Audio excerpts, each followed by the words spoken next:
You can sleep in the garage, Dad. The kids need the room. That was it, the sentence that ended the last shred of warmth in this house.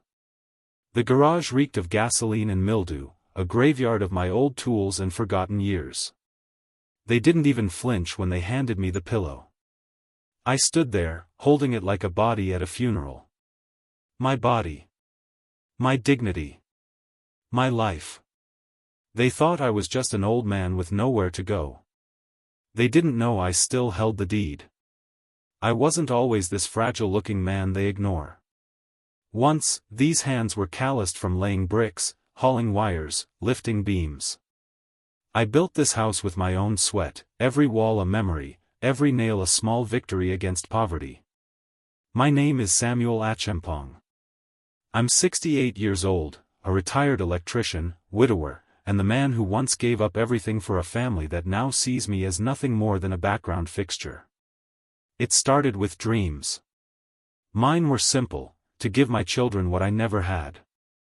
A home with strong walls and soft beds, hot meals without counting coins, laughter that wasn't haunted by bills. My wife, Amma, she used to say, "Sammy, we don't have much, but you make it feel like we do." Her voice used to echo in this house like birdsong at dawn. When she died of cervical cancer, everything changed.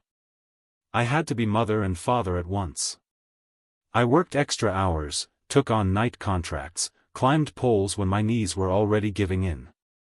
I remember coming home past midnight, only to find my little girl asleep on the floor waiting for me, schoolbook still in her lap. I'd scoop her up, tuck her in, kiss her forehead, and whisper, "We're almost there, baby. Just a little longer." My son, Kwame, he was a bright boy. Top of his class, sharp tongue, even sharper mind. I gave up my dream of starting my own business just to send him to a private university. Sold the last piece of land my father left me. All I asked was for him to remember where he came from. And for a while, it seemed like he did. He'd call me, send pictures, even thanked me during his graduation speech. He said, "Everything I am, I owe to my father." I cried that day. Not the kind of tears people see, but the ones that fall quietly, down the throat, into the soul. When he got married, I welcomed his wife like my own daughter. Gave them the master bedroom when they moved back in, temporarily, after his company collapsed. I understood. Life is hard. Sometimes you need to lean on those who love you. I never imagined they'd use my kindness to push me aside. It was subtle at first, my favorite chair moved to the corner, my pictures taken off the hallway wall. Then came the silences at dinner, the side glances, the awkward shifts when I entered a room. I became a guest in my own home. But I said nothing. I told myself, "Samuel, they're just stressed. It'll pass. Families go through rough seasons." I still fixed the leaking taps, still replaced the fuses, still picked up their groceries when they forgot. Because that's who I was. The provider. The man who showed love through action. But even stone wears down when stepped on long enough. One night, I walked into the living room to find my granddaughter scrolling on her phone. She didn't even look up. I said, "Good evening, Nana Amma," and she replied, "You don't have to talk to me. I'm busy." That moment wasn't about rudeness. It was about realization. They weren't just forgetting me, they were learning to erase me. And perhaps the worst part? I let them. Because I still believed love could make them see me again. But I was wrong. And soon, they'd show me just how wrong I was, by offering me a cold pillow and a corner of the garage like I was already a corpse they were waiting to bury. CTA included. It was the night of my 68th birthday when the truth quietly shattered what was left of my hope. No cake. No song. Just a forgotten man sitting in the kitchen while my son and his wife laughed in the living room, glasses clinking, as if the day held no meaning. I had reminded them the day before, gently. "You know, tomorrow marks 68 years for me," I'd said with a chuckle, trying to make light of it. My daughter-in-law smiled politely, then quickly changed the subject to her client's wedding plans. Kwame didn't even nod. That night, I made my own tea, lukewarm water from the kettle they never cleaned, and sat on the back steps, watching the rain fall like silent accusations. That's when I heard it. "He's just, always there," she said. Her voice drifted through the cracked kitchen window. "It's like living with a ghost that still eats and walks around." A ghost. That's what I had become. Kwame said nothing at first. Then, softly, "I know. But what do you want me to do?" "He owns the place." She replied, "Only on paper. Emotionally, it's our home now." I held my breath, afraid even that might betray me. The rain masked my tears, but not the ache in my chest. The next morning, my belongings were moved out of the guest room. No warning. My books, my framed photo of Amma, even my extra blanket, stacked neatly by the door. "Dad," Kwame said flatly, "Adwoa needs the room for her design studio. You don't use it much anyway." I blinked at him. "And where would I sleep?" "There's space in the garage. We'll set up a mattress for you. Just for a while." That was the moment I realized something had broken. Not just respect. But memory. Gratitude. Humanity. I helped this boy walk, taught him how to shave, stayed up nights when he had fevers so high I thought I'd lose him. I gave him everything, even the roof over his head. And now I was being nudged into a cold box of cement and rust so his wife could sell fabric on Instagram. I said nothing. Not because I agreed. But because I couldn't trust my voice to come out steady. That night, I lay on a thin foam pad beside a rusty bicycle and my old toolbox. A spider crawled over my blanket. The bulb flickered above me like it, too, was tired of trying to shine. I stared at the ceiling and asked myself a question I never thought I'd have to. Was I still a father, or just a burden they hadn't figured out how to throw away yet? The next morning, I saw my granddaughter through the window. She was dancing to music, laughing, twirling in the very room that used to hold my books. I had given so much so they could smile like that. And yet, not one of them thought to ask how I slept. Not one. My silence was my biggest mistake. But it was also my slow awakening. Because in that moment, I realized something dangerous, something they hadn't considered. I still owned the house. And when a man is pushed far enough into the dark, he starts looking for the light switch. If you've ever felt like a stranger in your own home, ignored by the very people you raised, stay with me. You're not alone. And sometimes, silence isn't patience. It's the calm before a reckoning. They killed me quietly, not with a knife, but with indifference. No obituary, no funeral. Just slow erasure. A death on paper. After they moved me into the garage, days began to bleed together. I'd wake up to the sound of the water pump chugging, my joints aching from the cold cement. I kept a flask of hot water nearby, not for tea, but to warm my fingers in the morning. Some days, I'd just sit and stare at the wall, watching the paint peel like old skin. One afternoon, I entered the house to find my wedding photo, our only framed picture, gone from the hallway. It used to hang just beside the light switch.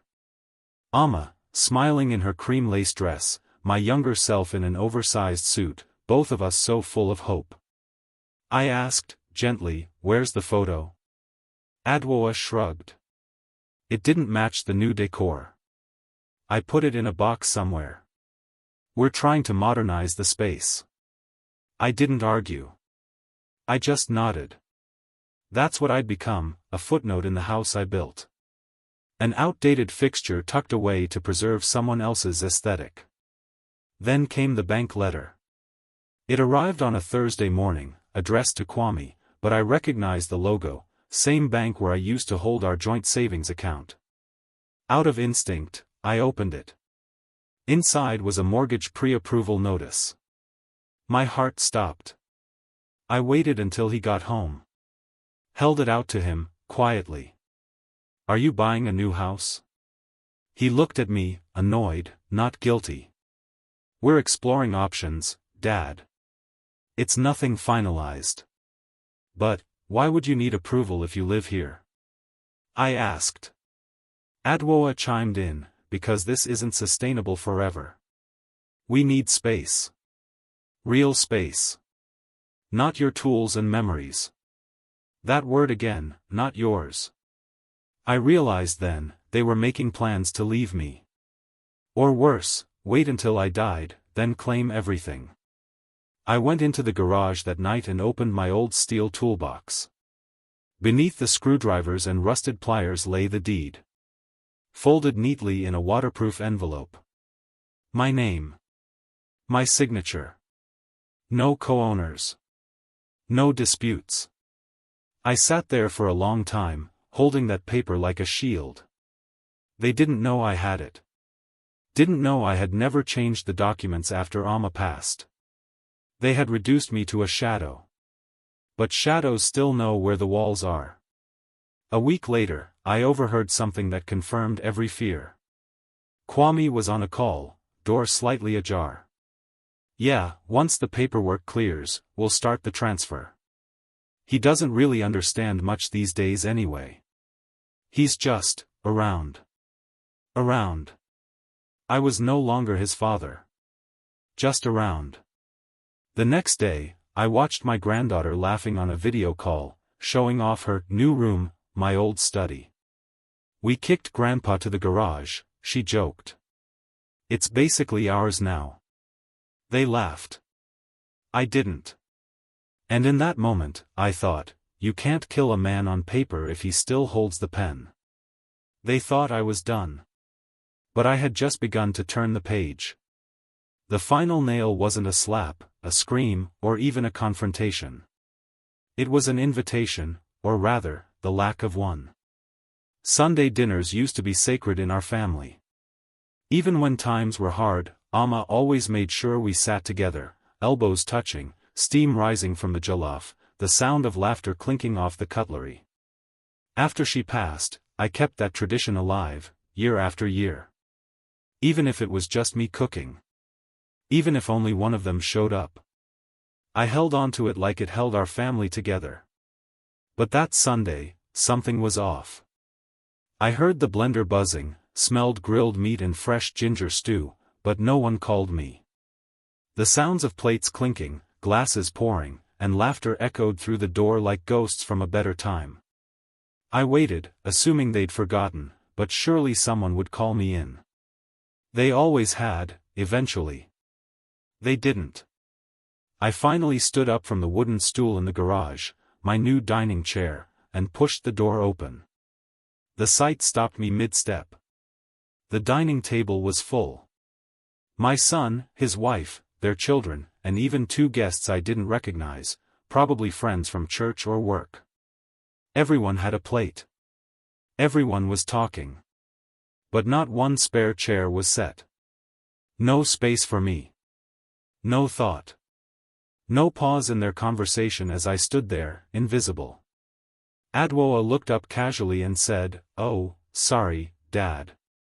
We thought you'd already eaten." Just like that. Like an afterthought. A stranger who wandered in from the cold.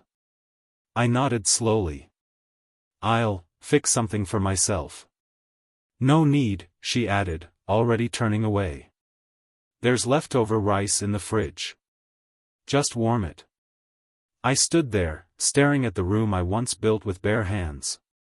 The same room where I held Kwame in my lap as a toddler while Amma fed him mashed yam.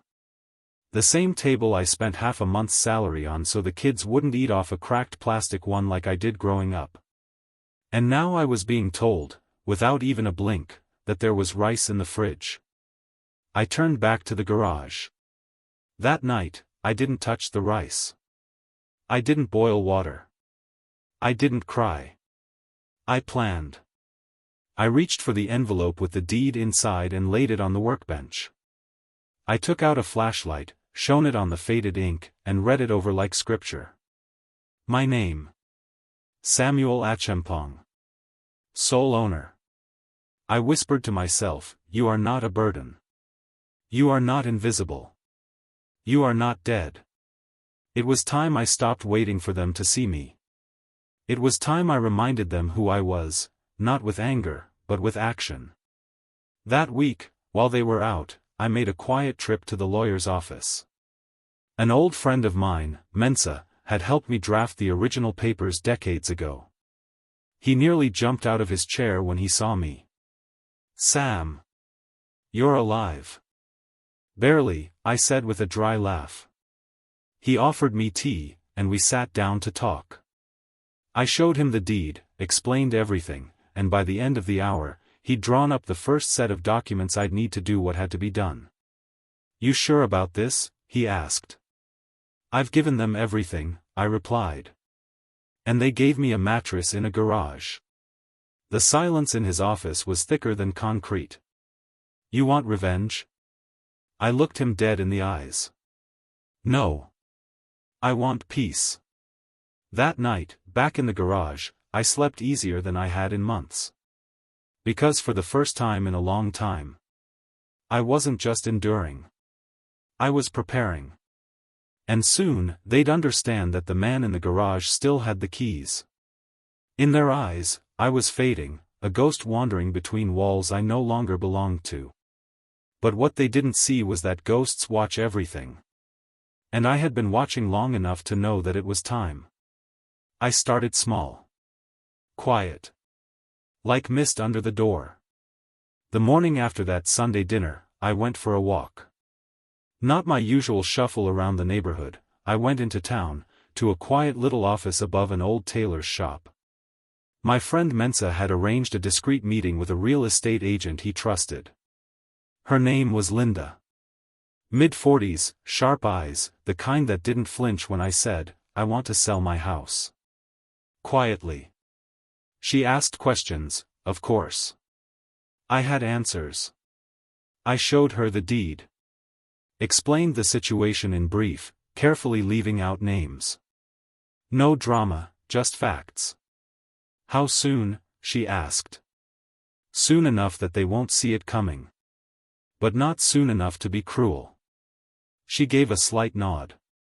You want dignity. Not revenge. I smiled. Exactly. From that day on, I became two people. The ghost in the garage, and the man with a plan. I still greeted them every morning, still swept the front porch, still offered to fix the loose cabinet hinge. But behind that silence, I was making moves. Copies of documents. Quiet visits to the registry. Meetings with Linda in her car, parked 3 streets away. The house was evaluated.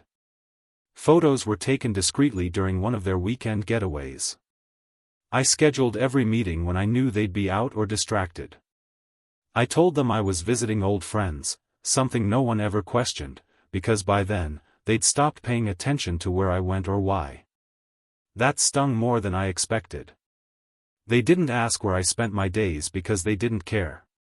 And maybe that was my greatest shield.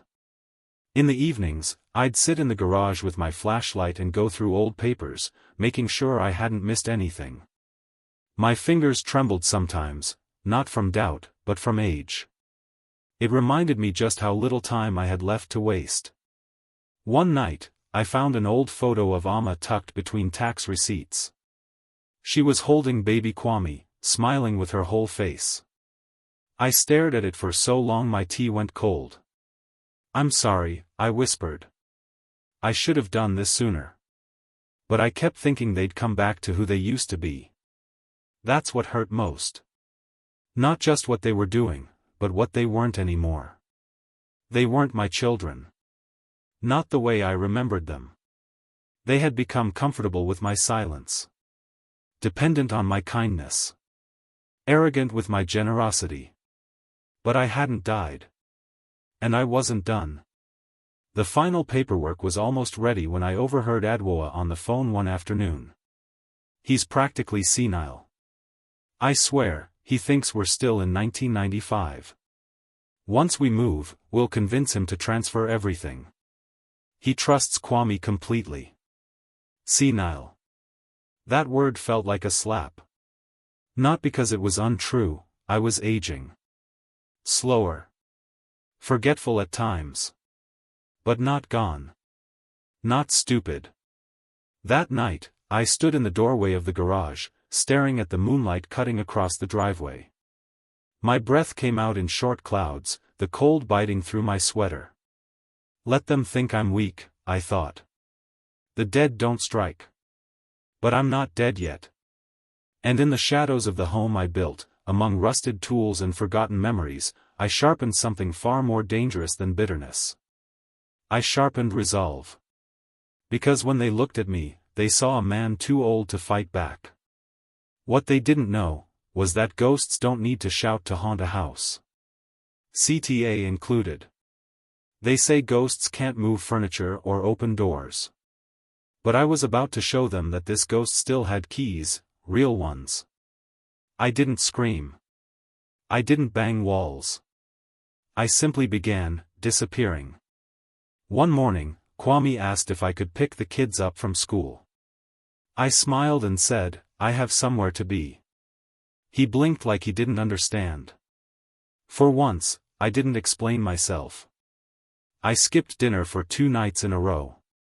Adwoa left a note on the kitchen counter that read, "Rice in fridge if you're hungry." I tossed it in the trash. Then I removed the photos. One by one, the memories they ignored. My wedding picture. The kids' baby photos. A picture of Amma planting cassava behind the house. I packed them carefully into a box and stored them in the trunk of an old friend's car. They noticed. Not immediately, but enough. "Dad, where's that big family portrait?" Kwame asked. I shrugged. Thought it was outdated. No one pressed further. They never did. And yet, the energy shifted. Adwoa watched me more closely, as if sensing that something was off. The same man they dismissed now made them nervous without saying a word. The house began to creak differently. Every day I walked a little straighter. Spoke a little clearer. I stopped fixing their problems, ignored the dripping tap, the faulty light in the hallway. Instead, I fixed the documents. The sale was now scheduled. Paperwork nearly done. Linda whispered to me over the phone, "The buyers are serious. They can close in a week. You sure you're ready?" I looked around at the cluttered garage and said quietly, "I was ready the day they handed me that pillow." Still, I didn't want to hurt them. I wasn't seeking revenge. I just wanted them to feel what I had felt. The absence. The silence. The loneliness. So I began leaving the lights on in empty rooms. Doors slightly ajar. My old boots in the hallway, placed just so they'd trip over them. Small things. Unsettling. Familiar. Kwame asked one evening, "Did you take something from the mailbox?" I was waiting for a letter. I looked up from my tea. "I haven't touched the mail in months, son." He frowned, confused. Adwoa whispered that night, "He's acting strange." No, I wasn't. I was just finally acting on purpose. One afternoon, I caught Kwame flipping through the old drawers. He found nothing, because I had already moved everything that mattered. I heard him mutter to himself, "Where is it? Where's the deed?" And right then, I knew, they felt the walls shifting. The ghost was no longer haunting them. He was warning them. But still, they didn't apologize. They didn't sit me down. Didn't ask what was wrong. Because in their minds, I was too far gone. Easy to forget. Easier to ignore. Let them keep thinking that. Because in just a few days, they would wake up to something they never saw coming. And I wouldn't raise my voice. I wouldn't touch a single item of theirs. I would simply disappear. And the house they thought belonged to them would vanish with me. Tell me in the comments, if your own child pushed you out of your room, would you stay silent like I did? Or would you make your move like I finally did? I'm curious what dignity means to you. The storm didn't come with thunder. It came with silence, and a knock at the door. They were on vacation. A last-minute trip to Ada for peace and fresh air, Adwoa had said. I nodded and waved them off like the old man they thought I was. But the moment their car disappeared down the street, I got to work. Linda arrived within the hour. She brought the final documents, a camera for updated photos, and a briefcase of everything we'd need. We walked through the house quietly, like mourners at a funeral. Except I wasn't mourning anymore, I was reclaiming. This is a beautiful home, Mr. Achempong, she said, eyes scanning the sunlight pouring through the living room. It was, I replied. And it will be again. For someone who sees it. The house was listed that evening. Private buyers only. No signage. No ads. Just one message, through Linda's channels, discreet sale. Owner ready. No tenant negotiations. 2 days passed. Then came the call. Offer accepted. Full price. Cash. Just like that, the house was no longer a prison, it was a key. On the morning of their return, I sat in the living room for the first time in weeks. No lights. No tea. Just me and the sound of their laughter as the car pulled into the driveway. They walked in, tan and happy, carrying beach bags and souvenirs. The kids ran past me without a word. Adwoa looked surprised to see me sitting upright on the couch. Dad? Kwame followed behind her, slower, eyes narrowing. Why are you sitting in here? I looked at him. I figured I'd enjoy my house one last time. Adwoa scoffed. What are you talking about? I reached into my coat pocket and placed the folded paper on the coffee table. Kwame stepped forward, picked it up, and froze. The deed. His face turned pale. You've been handling this? Alone? I nodded.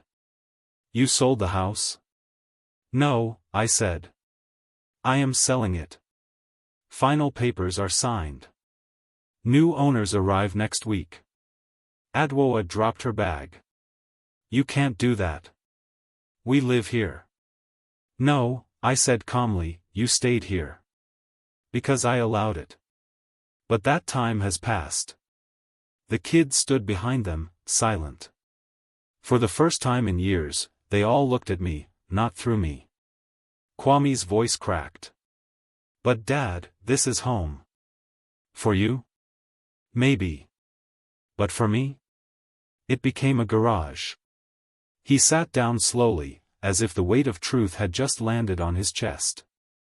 Adwoa spoke next, sharp and trembling. This is betrayal. I looked at her. No. Betrayal was telling a man who built this place with his hands to sleep beside his rusted bicycle. The room fell still. I could hear the ceiling fan ticking faintly, like a clock running out. Kwame finally whispered, "Why didn't you say something sooner?" I did, I said.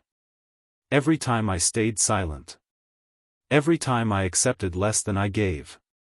That was me begging you to see me. And you never did. The kids looked confused. Scared. I softened. They won't be out on the street, I said. I've arranged a grace period. You'll have a month to find a new place.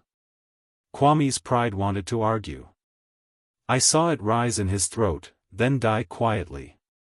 Because deep down, he knew, I had every right. That night, I returned to the garage one final time, not to sleep, but to gather the last of my things. I paused before locking it, looked around one more time, and whispered, "Thank you." Not to the tools. Not to the memories. But to the silence. The silence that taught me to listen to my own worth again. CTA included. I didn't walk away angry. I walked away free. 2 weeks after I sold the house, I moved into a modest 2-bedroom apartment just outside of town. Not much to look at from the outside, peeling paint, a gate that creaked louder than it closed, but the moment I stepped inside, I felt something I hadn't felt in years. Peace. No loud voices. No slammed doors. No footsteps rushing past me like I didn't exist. Just silence, and not the kind that hurts. The kind that heals. I unpacked my boxes slowly. Each item had its own story: Amma's kettle. My wedding ring, now strung on a thread around my neck. The old transistor radio she used to hum along with while stirring soup.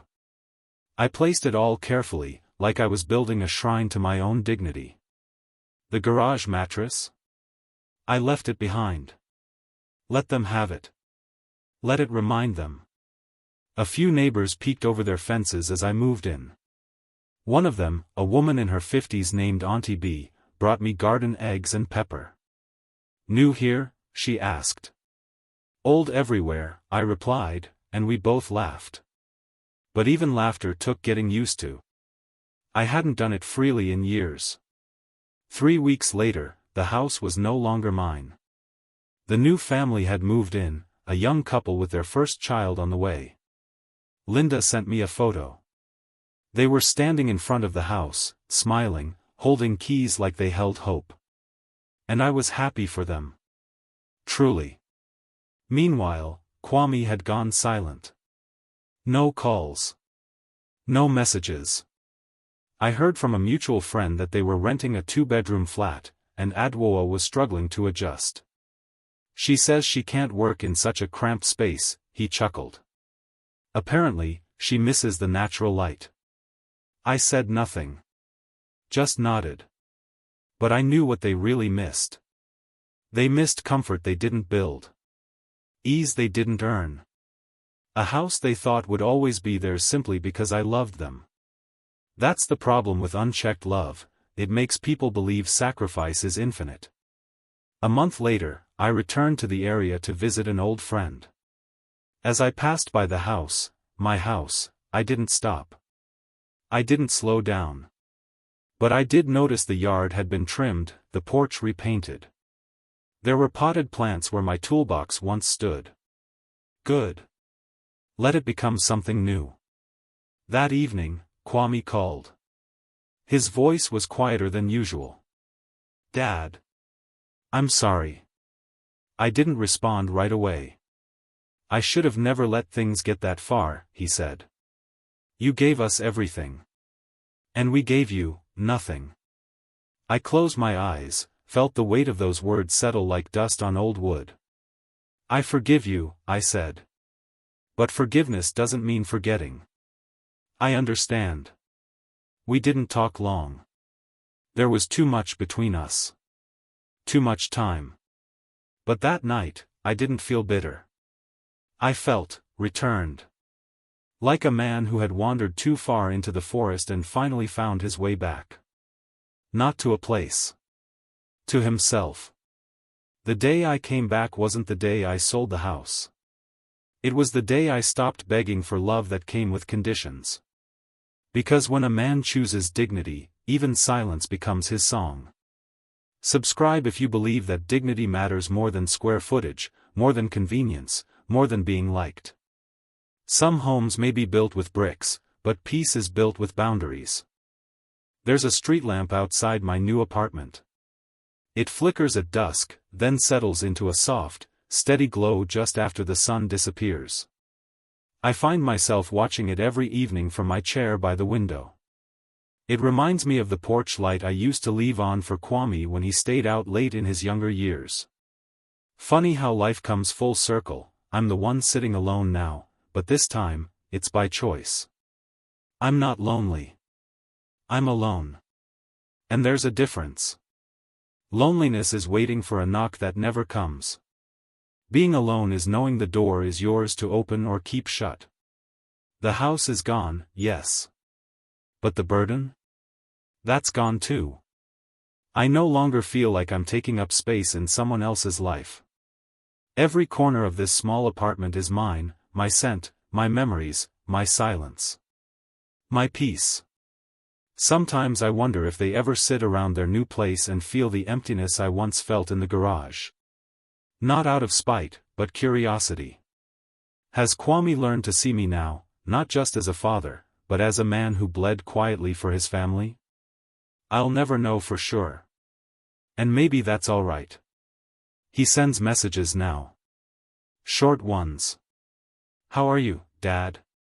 Need anything? They arrive like raindrops on a dry roof, unexpected, not enough to flood, but enough to remind me the sky hasn't forgotten how to weep. I respond politely. Kindly. But I no longer bend. Respect is not something I loan out anymore. I think often of Amma. What she'd say if she were here. I imagine her sitting beside me, legs tucked under her as she sips tea, watching me with those eyes that could calm storms. You waited too long, Sammy, she'd say. I know, I'd reply. But you came back. I did. And that would be enough. I've started gardening again, just a few potted tomatoes on the balcony, and a stubborn basil plant that refuses to grow straight. Some days I speak to them. Not because I expect them to listen, but because it reminds me I'm still alive. Still creating. Still needed. There's a young boy in the neighboring flat. He greets me every morning. Calls me Grandpa Sam and asks about my toolbox. I told him one day I'd teach him how to fix a fuse without blowing the whole flat. His eyes lit up. It's the smallest things that pull you back into the world. This wasn't the ending I pictured for myself. I thought I'd be surrounded by grandchildren, laughter, memories passed down in the form of old stories and shared meals. Instead, I found myself exiled from the very home I built. But maybe that exile was a path to liberation. Because now, I look in the mirror and I see a man again, not a ghost. I eat at my own table. I sleep in my own bed. I sit by my own window, watching the last light flicker not with dread, but with hope. And when I close my eyes at night, I no longer wonder if they'll remember me fondly. I only hope they remember me fully. The father who gave. The man who endured. The ghost who rose. And the human being who, even at the edge of life, chose to return to himself.